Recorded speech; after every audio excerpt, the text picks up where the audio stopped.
Cheering. This is a really exciting, beautiful, thrilling book that happens to be perfectly timed for our age. And I was so amazed by it when I read it. I hadn't met Joy yet before, but I knew when I closed the book that I was in the presence of something extraordinary and game-changing. Tell us how the book came about. I know that it's your debut novel, but it's not the first book that you wrote. And this, fascinatingly enough, didn't even start as a novel.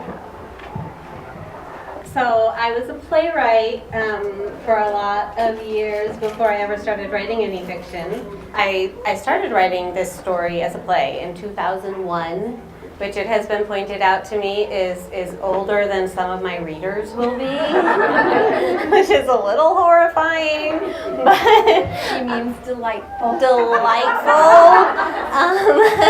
And yeah, so the play was produced in 2015. My director is back there, and Orazio is back there. And when the play was being produced, by that time I had started writing fiction. I'd started writing mostly middle grade, but some YA. And so I started to think about how much the story had for a teen audience, I felt like. And so I started to write it as a YA novel. But I had, prior to that, written 9 other novels that did not sell. So it took me 5 novels to get my first agent, and then 5 novels went on submission to editors, and this is number 10. So Penguin originally put on the website, my bio said, Bloodwater Paint is her first novel. And I was like, we need to change that to Bloodwater Paint is her debut novel, because there's a difference. I think there is a difference, and I always like talking about that, the past and what leads up to it, because oftentimes people who come to these events think about writing books themselves, and it takes the level of persistence and resilience that Artemisia demonstrates in her story. So she's a fascinating character. I had not heard of her before this book, and I feel cheated. I feel cheated that that's the case, that here's this woman who I had never heard of. How did you find out about her story, and how did you research it? And can you give us a little overview for those of us who are new to her? Sure. So I first heard of her, I was a few years out of college, and I was reading The Robber Bride by Margaret Atwood, and there's just a really brief passing reference. The character is talking about a publishing house called Artemisia Press. And they say, I wonder if that's named for Artemisia the painter, or Artemisia, it names a couple other famous Artemisias, but I didn't know of any famous Artemisias, so I was curious, and I went and I went looking things up, and it was 2001, so there was some internet, but it wasn't as good as it is now. So I went to the library, and I still can picture the art history section in this library in San Diego that I barely ever went to, but I remembered sitting on the floor right in the aisles and reading about Artemisia's story, and I was outraged that I had never heard of her. I studied women's studies in college. I felt like I had a pretty strong grasp on important feminist people in history, and I couldn't believe I never heard of her, and I was mad. I felt like this was a story people should know. And then the paintings that are a big part of the book, Susanna and Judith, come from biblical stories. And I'm a pastor's daughter, and I had also never heard these stories. They're apocryphal, which means they're not in the Protestant Bible. But it still made me think about which stories we bury and which stories we remember. And I was mad. And when I'm mad, I usually start writing something. But as for an overview on Artemisia, she was a painter in the early 1600s in Rome, when, of course, women were not supported. They were not given apprenticeships and commissions and everything. Yeah, my son is giving a thumbs down to that, because that's just like totally wrong. But she was apprenticed by her father because her brothers didn't show any talent, and he needed someone to help him, and there she was. And she went on to have quite an extraordinary career.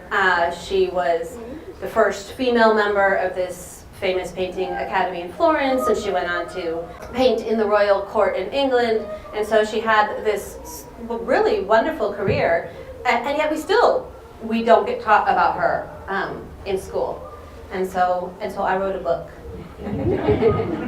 And now here's a confession. I was supposed to start with Joy reading a little bit. I get nervous at these things, but I feel like this is now a good time to read. Introduce us to a little bit of your character and a little of the story so we can hear. We've been listening to, what music have we been listening to? Okay, so the music is special. Amy over there is getting all excited about that. During the production of the play for Blood, Water, Paint, the sound designer brought in some music by a 17th century Italian female composer. And we were all excited, and we used the music in the play. And I was curious about her life. I'm always curious about these historical women who managed to make art that survives. And so I looked her up, and she too had this really fascinating life story. And so my new play, which opens in 2 weeks here in Seattle, is based on the life of Barbara Strozzi. So I'm just going to read from a little bit in. The poems are not titled, they're just numbered. So this is poem number 7. And the only thing you need to know for context is that Tutsia is like the housekeeper in Artemisia's home. Head out of the clouds, girl, we're off to market. Tutsia shoves a basket into my arms. I blink, try to shake off the weight of a gaze I never welcomed from a man who now occupies my studio, perhaps even sits on my stool as he ogles my Madonna. On our return, though, Tutsia will weigh me down with produce, beans, dried fish. She says young arms can better bear the weight. But then I wonder, why not bring my brothers? My thoughts wander heavenward again as I linger with my Madonna and her child, too small to understand what she has sacrificed to give him life, while my feet trip along the cobblestones of Piazza di Santa Maria. Piazzas, churches, named for a teenager who gave life to the Christ. Sculptures, paintings, frescoes, devoted to her holiness. But the only thing about her we remember, she was a virgin. We must stop by the apothecary. Your father needs more linseed oil. My father needs more linseed oil. Prospective buyers need the studio. The boys need figs and fritters, sugared apples Tutsia buys for them with coins that should be mine. But I'm not meant to have desires at all. 8. When I am wrenched from easel to fulfill some menial task just as easily completed by one without the skill to paint, I am determined to use the time to my advantage. If I must leave the studio, at least I'll notice every shade of green that's blended through the trees, and how a crack divides a cobblestone, ant brethren stranded across a great divide. These are things I must observe if I'm to paint the world with truth.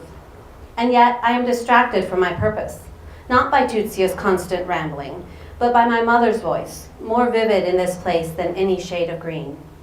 I spiral down through many years, until I do not only hear her voice, I'm with my mother, on the way to market, skipping through this very square. Boasts 4 stone wolves at watch for centuries. I'm not certain whether the beasts are meant to protect the Holy Mother or remind her of her place. The fountain is undergoing renovation. I want to stop, observe the craftsmen as they chisel the stone, but Mother yearns to move along. The baby's coming soon. I cast a wish toward heaven that I might finally have a sister. And Mother's feet are swollen from the weight she bears. Still, she says, the sun beating down on her aching back, you watch, my love, my life. This fountain in our little piazza will now be connected to the Aqueduct Acqua Felice. This is progress. Before your eyes, you watch. Now she's dead. I've seen no progress. The stone wolves remain fixed to earth. The only thing that's changed is she's not here to say, I see you, hear you, want to know your story.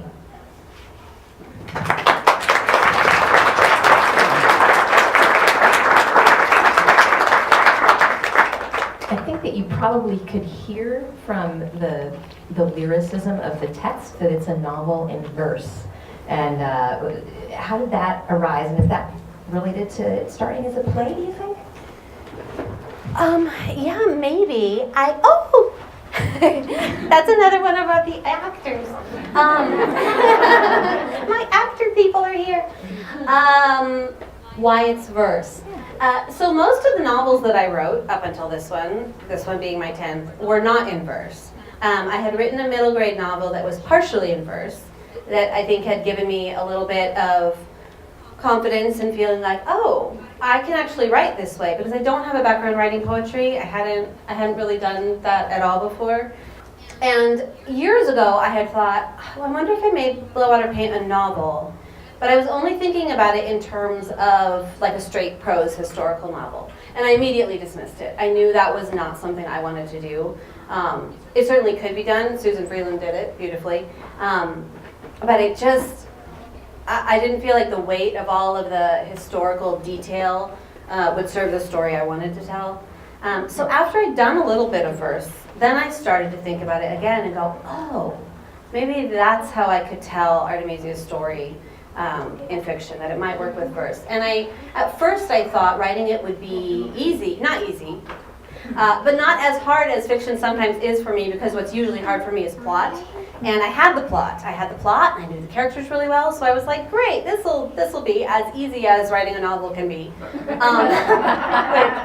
But it turns out, I don't know if you guys realize this, but plays are entirely dialogue and some action, but books, and especially verse novels, are extremely internal, and verse novels don't generally have a lot of dialogue. So suddenly I thought I knew this character so well, and I did in a sense, but suddenly in its first person I was writing from her perspective, and so it was a whole new layer of her I needed to come to understand, which made it an extra challenge and made it probably much more exciting process than it would have been if I was just easily adapting something over. As a reader, I thought that part, it was a really great choice, and frankly, it made me want to write all my novels.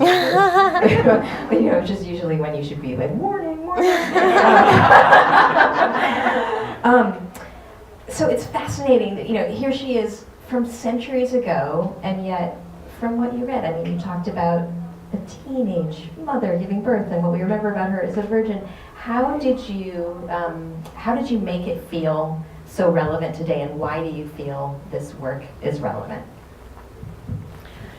So in terms of making it feel relevant, I didn't have to do anything to make it feel relevant, which is what's really kind of horrible about this story. It just is. So Artemisia, this isn't much of a spoiler. In fact, we put it in the copy because I want it to be a trigger warning. She has an instructor who rapes her, and there's a trial, and the 300-page transcript to that trial still exists, and you can read it. So that was one of the things I was reading when I was sitting in that art history section of that library. I was sitting there reading this rape trial from the 1600s, and I was going, this is exactly how it is today. Like, some outward things have changed, but fundamentally, it's the same. So yeah, I don't think I have to make her relevant. She sort of just is. And then there was a second part, and I forgot what it was.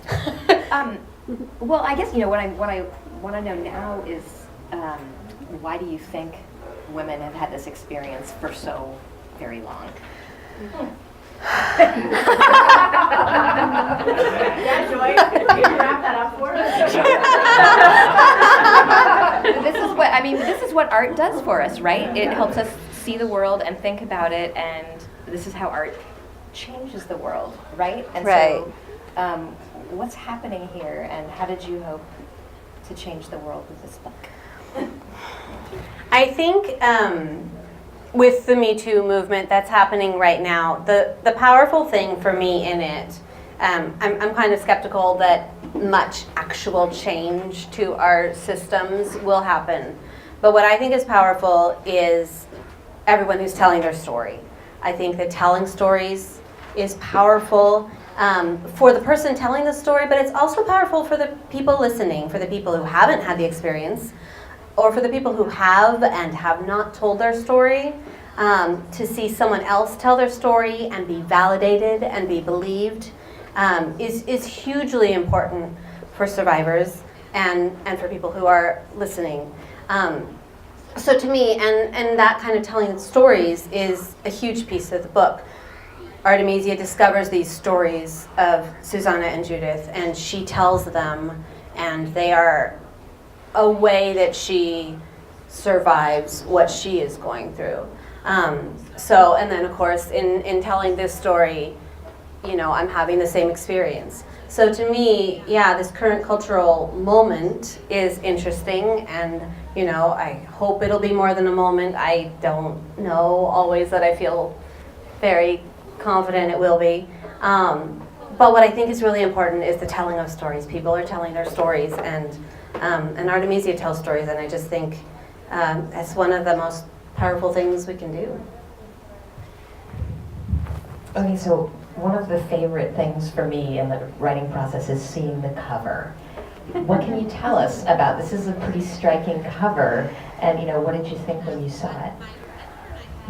I hit the cover jackpot, except that it was not luck. It was some tremendously talented people at Penguin. But my editor and I had a phone call early on, and he said, is there anything that you particularly want to give as input for your cover?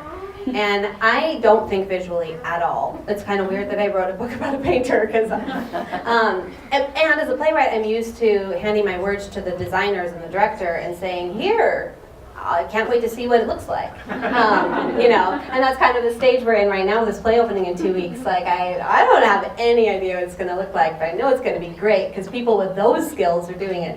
So it was kind of the same. I was like, I don't know, and I don't, I want to leave that up to the creative people, but I said, I do know one thing I don't want, which is that I don't want it to look overtly historical. I want, because the story is so today, I wanted it to be. So that's all I gave them. And my editor came back to me with this cover, except it was in purpley greens. And that was what the original photo shoot had been. But then he gave them the Susanna painting and the Judith painting and asked them to do versions based on the color schemes. And so this was the Susanna version, which if you've seen it, this woman is outside, and so there's a lot of bright blue sky. So that's what that was based on. But I loved it immediately. But what has been so funny to me is the number of people who don't see the girl. Do you all see the girl? There's a girl. Not everyone is nodding, though. And there has been a lot of people, including my own father, who didn't see the girl. I didn't see the girl at first. You don't? No, not until it was pointed out. And I told my dad there was a girl, and it was 4 months later, he called me and he goes, Joy, I finally saw the girl. So a couple of you are saying, I don't see the girl. We're looking over her shoulder at the back of her head. It's a girl. There's a whole photo shoot of this young woman covered in paint, and it's amazing. So a whole bunch of people are going, oh, there's a girl. It's so much cooler a cover if you see the girl. Otherwise, it's just paint. That's why I asked that question, because I saw that Joy had posted about it. I'm like, oh God, I missed that. But there we are as women hiding in plain sight. Right. All right, so a couple more questions. I'm really curious. Hey, settle down, class. I'm very curious about your writing process, and how it goes for you when you write books. And I ask this selfishly because it's such comfort to me to hear of the meandering journeys of others. I think my process is different for every project. I mean, there are some things that are the same, but it really depends on the project. I don't outline and plan everything out ahead of time, but I don't completely. In the online writing world, we talk about being a plotter versus a pantser. Pantser being a seat of the pants writing. I mean, I'm not that either. I'm sort of a hybrid. Before I start writing, I usually do a lot of work figuring out who the characters are. And mostly who the characters are. Plots That's always the hardest thing for me. So I figure out who the characters are, and then I usually figure out a few plot points, and then I start writing, trying to find the voice. And by the time I draft what I had figured out, usually I have a better idea of the next few things. But I do tend to try not to self-censor and just write stuff, and if I get to a point where I don't know what's next, I just skip it and leave a little margin note that says figure this out later. And sometimes when I come back later, I'm really mad at past me because I left a note that was like, get them out of this big hole, and I have no idea. But sometimes when I come back later, I know enough to be able to figure out what was supposed to go there. So yeah, and then I finish a draft and it's terrible, and then I begin the rest of that. Usually, by the time I finish a draft, I usually have a list of things I know are terrible and need fixing. So I do that and just keep going back over and over. And I have wonderful critique partners, some of whom are here in the room, and so they'll read and give me feedback. And my agent and editor are wonderful and give me feedback. And it's just a process of. By the time it's a book here, I'm pretty sick of it. Actually, I have to ask this one follow-up question. Do you have a good sense of direction? No! See, okay, writers in the room, if plot is easy for you, do you have a good sense of direction? I think these two things are linked. Oh. Because many people I know who really struggle with plot have a lousy sense of direction. I'm famous for being able to get lost like immediately. Oh, and me too. I think that those are... That's so funny. It's weird. Brains are weird and interesting. Okay. Yes. Tell us what's next. We know there's a play coming, and we're all going to it, right? We're all going to the play. And then what's next in the book world? Well, so a couple things are next in the book world, but there's this publishing cone of silence thing where you're not allowed to talk about stuff. So I'm working on some projects. One is middle grade and one is YA, and there's very good chances they will end up on bookstore shelves, but I can't tell you anything else. But yeah, so the main thing that's next is the play, and it's going to be at Theater F. Jackson in the International District, opening on March 23rd. And it is, if you are interested in Bloodwater Paint, you will likely be interested in this play because it is also about a lot of the same things. So yeah, that's what's next. All right, so now it's your turn to ask questions. I guess I'll call on you if you raise your hand. Yes. Actually, I had a couple questions about the play version. Oddly enough. First of all, are you having any plans to publish the play as a play? For example, with Samuel French or any of the one of the other big play publishers, so that people can then mount the play somewhere else. Well, people could not see. Here's the thing about the play. I wrote this play in 2001, and I started sending it out to theaters then. I have sent this play to so many theaters. I have more than 300 rejections as a playwright. They're not all for Bloodwater Paint, but a lot of them are. So I kind of feel like I sent it to so many places, and so many places said no. It's such a, it takes a lot of guts to take this play on, I think, which bravo to Live Girls and Amy, my director back there. And Michael, who asked the question, played Orazio the father in the play. So no, I don't. Yeah, it's just not a direction I've ever gone. I've kind of gone to the part with theater and playwriting that, like, if Amy wants to do a project, I'm writing a play. But otherwise, I'm going to be working on books. So, yeah, I mean, I'd love if other theaters did it, but I just spent so much time banging my head against that wall that it's not something I really thought about since. So we take one step further. I know you said that there was a movie done about her life a long time ago, and it really changed major plot points of her life. Yes. Since you're working with a big publisher, any thought of it actually becoming a movie and a more accurate portrayal or more relevant to the current movement of Me Too? I mean, movies are something that an author has no control over. And Wanna even explain how that process works? Do you want to? Because you probably know in more detail. Go for it. Okay, so when somebody is interested in turning a book into a movie, they will option it. And usually that's a contract that comes with a small amount of money. When my first novel, my debut novel rather, was optioned, our oven broke at Thanksgiving, and what do you know? It covered the oven. So that's about the money that you get.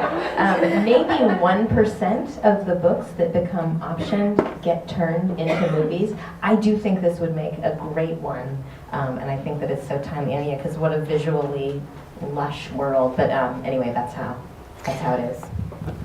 And I would add that once a movie production studio has bought the option, I just saw Elizabeth. Once a movie studio has bought the option, the author has lost all control of the story. So I would be super wary about it. I mean, I think it would be really cool, but this book and this story is so meaningful to me.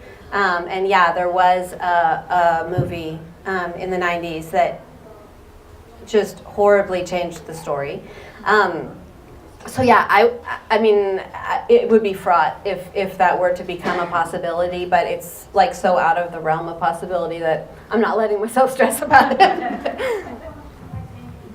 Ian, is historical fiction where your heart is? No. It's really not. So I had written 10, this is my 10th book I wrote. The one before it was sort of turn of the century. And otherwise they had all prior to this been contemporary. Which century? Turn of the 20th. Yeah, so I have not written much historical, and it hasn't been where my heart is, although as a playwright, that's the work that I'm doing with Amy. So I don't know if it's the new phase of where I am, and I know I'll keep doing historical, but it's not the only thing I write. I have written contemporary and not fantasy, but lots of contemporary. So, talking about writing 9 books before your debut novel, you demonstrated a lot of resilience and persistence. So what kind of things do you do to cultivate that in yourself, and what advice do you have for other writers? So there's 2 things that have gotten me through. And one is my community. I have this amazing writing community, and so many of them are here. A whole bunch of them flew in. Some of them I didn't even know they were coming, and shocked me today, which is very exciting.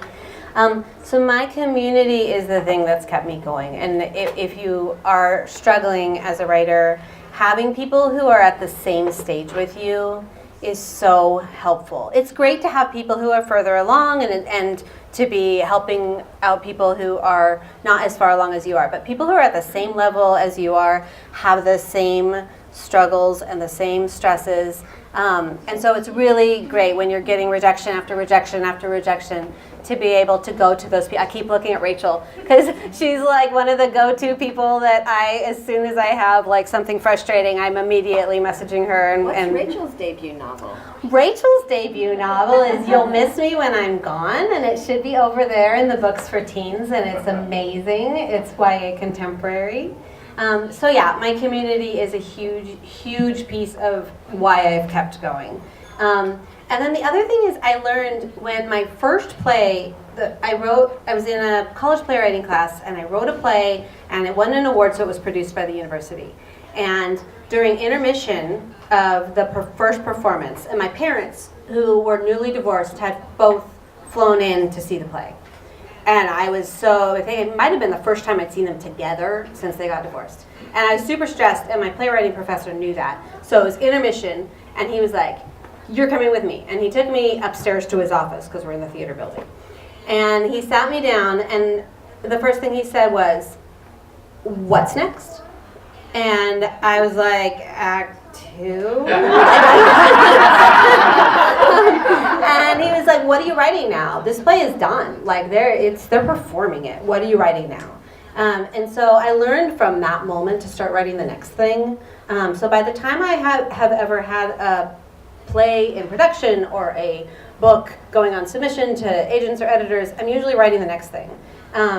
And so invariably I get more excited about the new thing I'm working on than whatever that thing getting rejections is. And by the time I figure out that that thing is not going to get me an agent or a book deal or whatever, I've usually finished something new, and then I can start putting that out. And so yeah, just really intentionally moving forward and relying on community.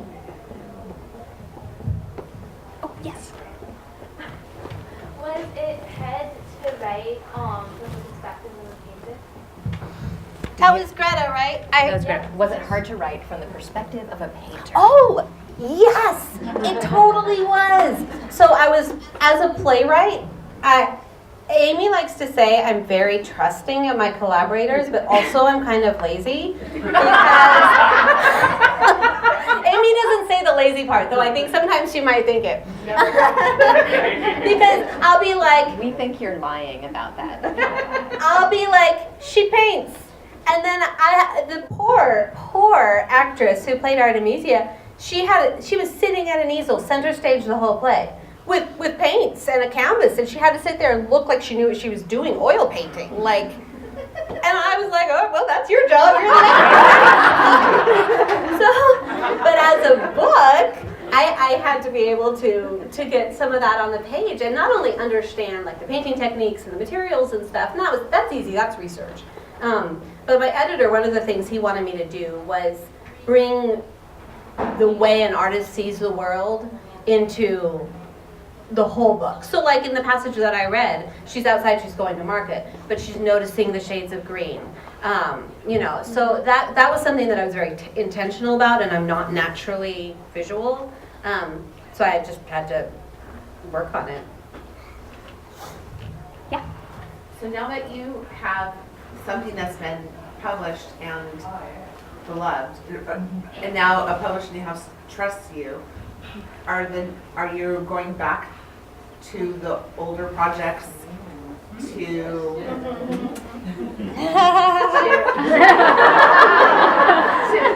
breathe new life into them, to give them like resurrectory power? Right. So first I have to say that is Miss Foskett. She's my 9th grade English teacher. Miss Foskett, yay!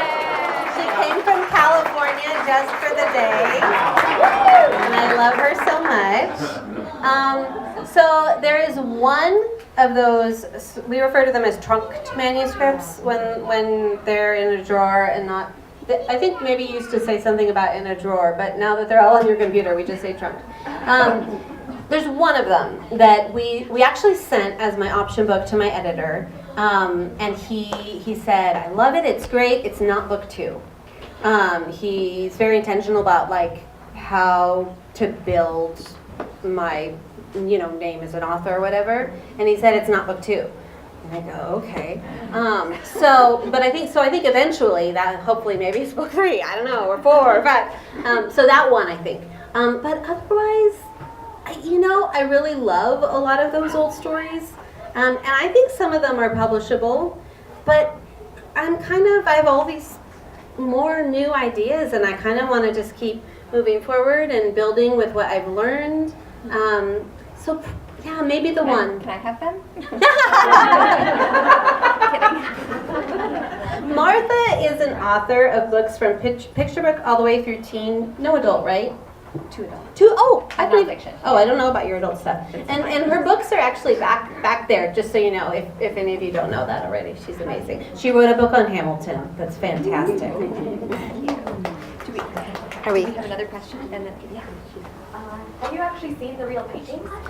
No, I haven't. And a few people have. Daniel back there, who played Agostino in the play, went to Italy, and he sent me a picture. Yes. And somebody sent me a picture from the Met, where the Esther is. And someone just sent me a picture from London, where her self-portrait is.